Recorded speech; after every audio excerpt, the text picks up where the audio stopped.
I was always my brother's keeper. Hello and welcome to Liam's Lyceum. I'm your host Liam, aka Mbar, and today I'll be doing a spoiler-free review of Tim Powers' My Brother's Keeper.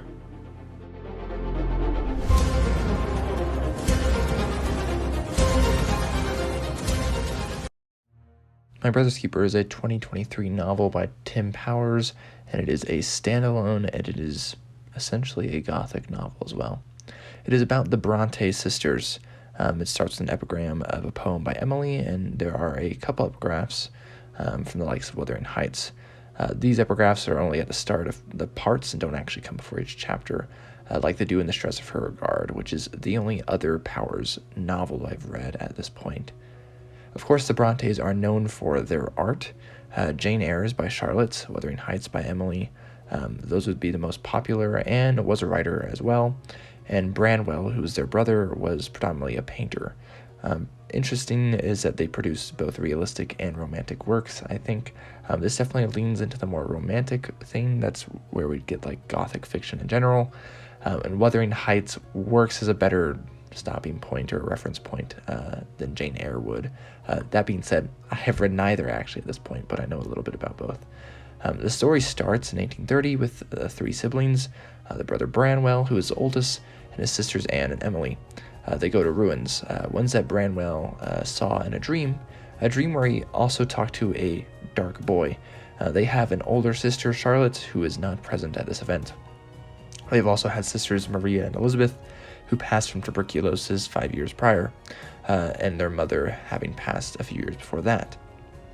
Maria was the oldest and beloved as a second mother. The three children are at the ruins to spill blood, potentially see her again, hence why they go along with it. It's a very gothic start. The moors of Yorkshire itself are also very gloomy and full of atmosphere of their own. Part 1 takes place in March of 1846, so 16 years later. The four siblings have been away from their home of Haworth on occasion, but ups and downs see them all back home.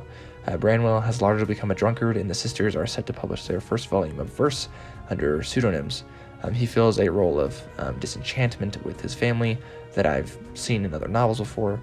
In fact, he is really similar to the character Kef from Mistress of the Night, which I reviewed, I believe, earlier this year, which also has werewolves. He is somewhere between a bad and a good guy, a victim and complicit. There are two other parts of this novel. They're in September 1846 and April 1847, with a December 1848 epilogue. If you know your history of the Brontes, the last one definitely makes some sense. Emily is the main character. We mostly follow her adventures as she is joined by the family dog, Keeper. It's got an interesting Catholic and Anglican dynamic. It's not heavily Christian, though. It definitely doesn't come off as preachy.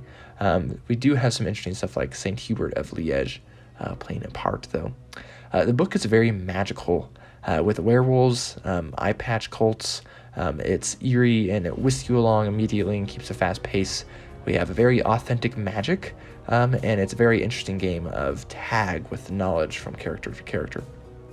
There are these cool Dioscuri knives, which remind me of Wolfsbane daggers in RuneScape, and I assume that's kind of what they look like if you want to get an idea. This also reminded me of DJ Butler's Witchy War and High Rolly books, and though a bit less similar to what I've read by him, I could see Labby Tidar writing something of this sort as well. And those are high praises, right? I like Butler and I like Tidar, and I like Power from what I've read of his. In fact, I like this one more than Stress of Her Regard, which, for those unaware, does a similar gothic tale following the likes of Keats, Shelley, and Byron. This is a family saga. It's where the supernatural, the landscape of the moors, and the Brontë family kind of all act as characters. Emily herself feels much of a part of the drab landscape, and we don't get too much inner monologue from her, but we get a sense of her character through her actions, which are rather fearless at times and very cool.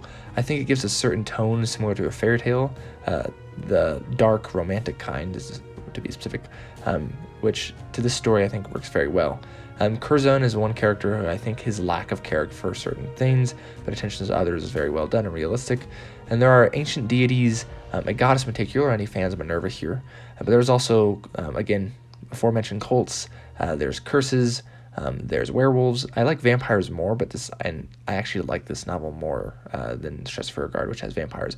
I do wish there was more epigraphs, maybe. The Stress of Her Regard had a ton of great poems by the likes of Swinburne Keats, Shelley, and and Clark Ashton Smith is probably the biggest one. But this is a great use of language as well, utilized by Powers with dialectical Northern English words.